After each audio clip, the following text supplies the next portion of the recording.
Hello. Hi. Hello. Getting this going. I'm waiting. Hi. So, my name is Michaele Potvin. Hello. I am a guest today in the Educators First group, and I am here to talk about using cues to train your brain to help you to de-stress and let go of your day. Yeah, my name is Michaele Potvin. I am a women's empowerment coach, and I have been a therapist now for like 12 years, working with people kind of all over the spectrum. I have worked in schools before, and I currently work a couple days a week at the University of Maine, working with kids and professors and other folks who work in that community. I myself run two coaching groups. One of them is called Divorce Victim to Victorious. That's a women's empowerment group for women who have been divorced and are currently trying to deal with some of the struggles that go with that and learn how to empower themselves to live a better life. And I'm actually just now creating a new group after some people have approached me about just creating a group to help women empower themselves to achieve amazing things in their lives. It's called Courageously Confident. And yeah, so that's me. So, what I am here to talk to you about today is using your brain in a way to help you. And I'm sure at this point, we're almost at March. I know that this group has been going on for a while, and I wanted to offer something that would be valuable to everyone, easily applicable. And I'm here 2 days this week, so I wanted it to build on itself. So today I'll be teaching one thing, and then Thursday I'll be back at 5, and I'll be building on what I did today. So the two of them should go together and be pretty applicable. I talked to some of my friends who are teachers to try to figure out what the heck would be the most useful to folks that are out there. I know right now it is not an easy field to be in. There's a lot of stress. If you have a superintendent that's supportive of you, then you're one of the lucky ones. There's a lot going on with just the expectations of teachers, your time, and everybody that's in that field. So, kind of really quickly at the beginning, I wanted to do a little brain teaching using the hand model, which I'm sure some of you have run across, maybe not everybody, but I think it helps to not discuss, but to explain what is going on when you're feeling stress, when you're feeling anxiety, when you're feeling really irritable. So I'm going to teach you that using my hand because it's the hand that I have available to me. So really kind of briefly I'm a little backwards, so really briefly, what is going on is if you imagine that your arm is your brain stem, this is like, they call it your reptilian brain. It's the part of your brain that regulates your digestive system, regulates your breathing, regulates your heart rate, those kinds of things. And then this part of your brain is tucked away in the middle. And this is where your anxiety, stress, anger, irritability, rage, panic, all of those things are. And they're kind of hanging out in the middle of your brain most of the time, just kind of sitting there. And this part of the brain only has one job. It's the part of your brain that finds danger in the world, right? And so this part of the brain, I didn't do my nails, but this part of your brain is the thinking part of your brain. It's the part that's analyzing,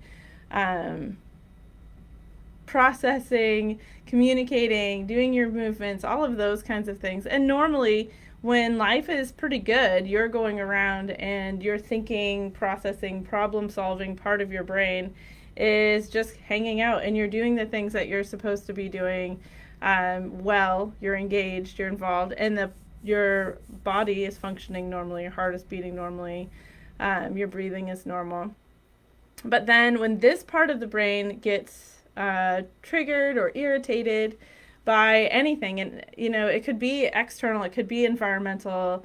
If there's a dog chasing you, or a car, you almost get hit by a car, those kinds of things, those are the external things. But internally, and this is important, this part of your brain can trigger or irritate the stress part of your brain. And what happens then is maybe, you're thinking thoughts or you're remembering things that have happened in the past. And this is where part of the training for today comes in, is what happens when this part gets irritated. It it starts to release two chemical messages, one to this part of the brain and one to this part. And what that does is it increasingly over time takes you out of your kind of logical, reasonable mind, and simultaneously it sends signals to your body. And this is when your heart starts beating faster, your muscles get tense.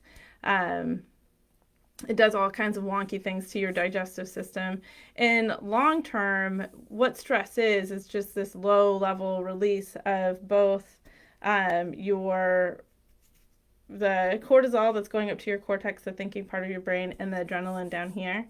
And so where the stuff that we're going to talk about comes in is your brain is like a well-trained dog, if you will.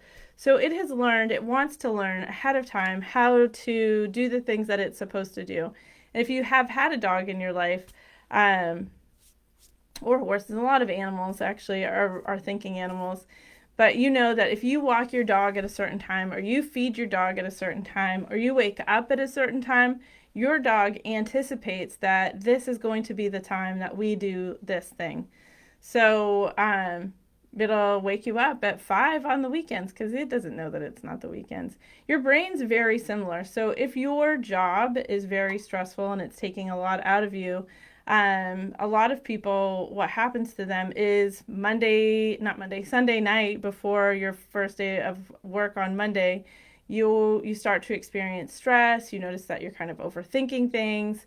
You're not really in your kind of reasonable, logical mind. You might struggle with falling asleep, those kinds of things. Maybe your appetite is impacted. So it's Sunday night, it's not Monday yet, but you're experiencing the same amount of stress, sometimes more, the night before. And then for a lot of people, what happens is it's really hard to shut that down too, right? So you go to work, you're fast paced. If you're even lucky enough to get lunch in a room that isn't even your own, you're not having the reset time that you normally would have. And so then you get home and your brain is still in this kind of like that, this part of the brain is sending out the signals. You're in that stress mode and you're already anticipating the next day, the challenges, the things that will happen. And your brain really doesn't get the opportunity to shut down. And I know at this point probably people have told you to do a lot of self-care, right? But when you're not able to quiet your mind, to calm your mind, it's really difficult to get into that space where self-care works. So the cues, what that is, it's like right now your brain has been training itself. It's been training itself to be stressed out. It's been training itself to do overthinking, be overwhelmed.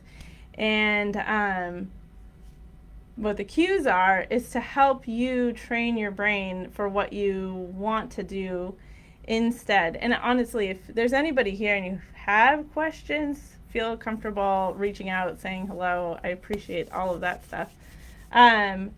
But so training the brain with the cues would be something like, so really simply, it could be you wear a different pair of shoes to work, or you have your work keys separate from your house keys, or you have some sort of a separation between when you're at home and when you're at work.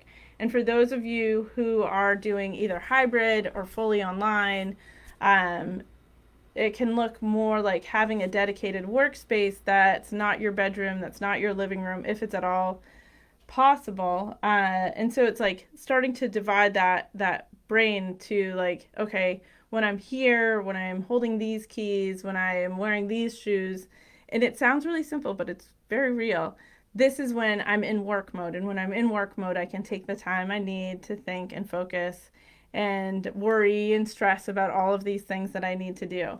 And then on the opposite end of the spectrum, you can do the same thing with cueing your brain when it's time to sit back and relax and get in more of that comfort space. And so, what you would do then is, depending on what your home situation is, you might have a little ritual or something that you do when you walk through the door that indicates to your brain that, like, this is my home, and in my home I'm not going to spend my time thinking and stressing about these things. Or if you are working inside of your home, leaving that space or putting, a blanket or something over that space that indicates to your brain, like, okay, this is done.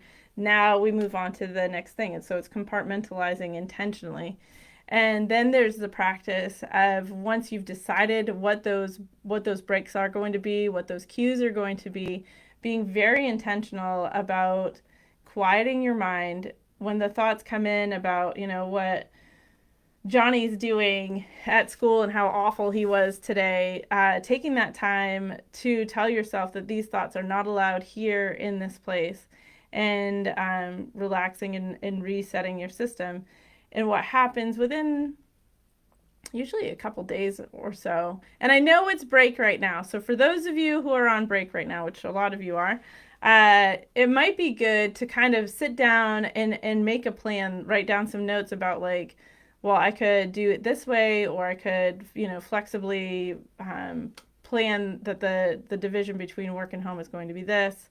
And then yeah, and then you can start practicing. So then what you'll do is, when you're in that place of relaxation, you'll practice telling the thoughts that they are not allowed to be in there, which I know probably sounds a little bit weird unless you've heard it from other people before, but creating some sort of a block in your mind where, when you're at home, you don't allow those thoughts. You don't allow that kind of planning. Or if you do need to do the planning, it's set at a very specific time in a very specific place, and you don't let your brain just kind of like wander around and do the things that it does. And over time, you build up your resiliency and your ability to quiet your mind and to actually enjoy the time that you do have. And as you do that, you get stronger and you get better. You have more energy, you have more enjoyment. Uh, yeah. So that's my that's my tidbit for today. I wasn't sure exactly how long it was going to take to do the lesson, but I definitely encourage anybody to reach out, to message me if you're allowed to do messaging. Nobody told me what the rules were, they just invited me. So any questions that you have, or any way that I can kind of expand on this on Thursday when I'm here, then I would love to do that. And on Thursday, I'll be talking more about how to actually effectively debrief your day, because I know telling you, like, to never think about it isn't going to work forever. It's a good short term, and it's perfect that you're not at school right now, so we can work on that too. But being able to mindfully debrief, explore what you need to explore from the day, so that you can have your takeaways and not do that same, like, overthinking things, is it's a way to just really shut that part down when you need it to be shut down, and turn it on when you need it to be turned on, so that you can enjoy your life, so that you can sleep and eat and actually feel connected with your family and your friends, and not feel like a bucket of stress all the time. All right. Anyway, well, I enjoyed my time here, and I hope you did as well. And I will be seeing you on Thursday. Thank you.